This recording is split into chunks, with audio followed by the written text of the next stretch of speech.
The system we have now is based on violence. That is at the core. And we give ourselves permission to be as violent to certain human beings as possible, up to and including death. For me, mass incarceration is really over-incarceration, a system that has criminalized too many activities and focused on a particular population to enforce that criminalization. So when I first started working on it in California, at its low point, which was when Reagan was governor of California, we were down to about 17,000 prisoners in the state prison.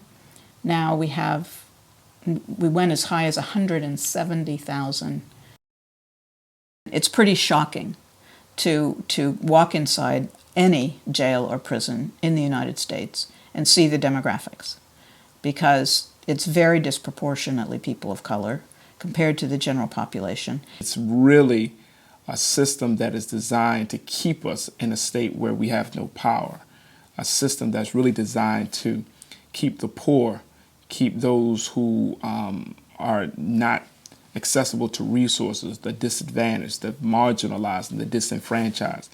And I think for Black people, it goes even as far back as slavery, the institution of slavery itself. It's really puts the people in a place where they're like, they can't find themselves any real, there's no light at the end of the tunnel, and they can't find themselves free.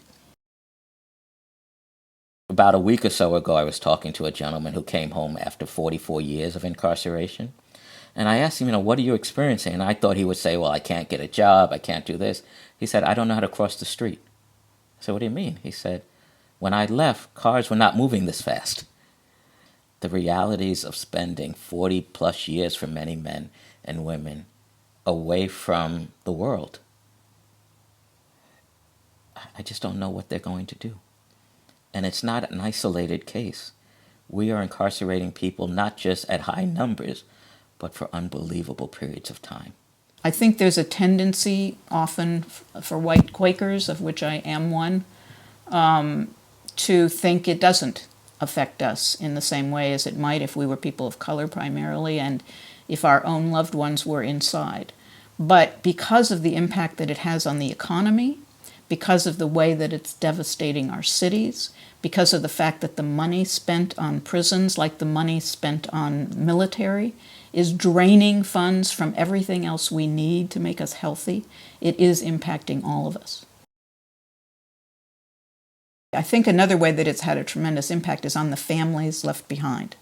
So people forget about the fact that when they incarcerate parents, children are also in effect doing time. Mass incarceration has created single-parent homes and will continue to create them. I'm afraid for the women in my community. The men are being taken away. And therefore, our numbers as a people are going to go down. Some people call it genocide. I'm afraid that I'm not quite there yet. But if we don't fix it, this may prove to be a genocidal result. And so the impact is far-reaching and frightening. One of the definitions of sin is separation from God. And when we allow ourselves to separate ourselves from each other, we're creating divides and we're creating greater brokenness. That's what separation is, it's brokenness. And so what we have to be talking about is wholeness. How can we bring people back in? What would it take to restore or to create for the first time a whole and healthy and inclusive society? We need a new paradigm. That's what we need. And it needs to be a transformative justice paradigm that's based on wholeness and healing and not on punishment and revenge. It's really about, if you truly believe that God can be seen in all of us, then it's incumbent upon us to make life as whole for all of us as possible. And prisons don't do that. Criminalizing people, marginalizing people just does not do that.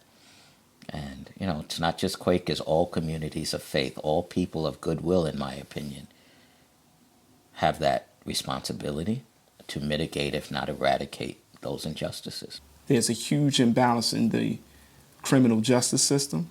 It targets Blacks, targets poor, it targets Latinos.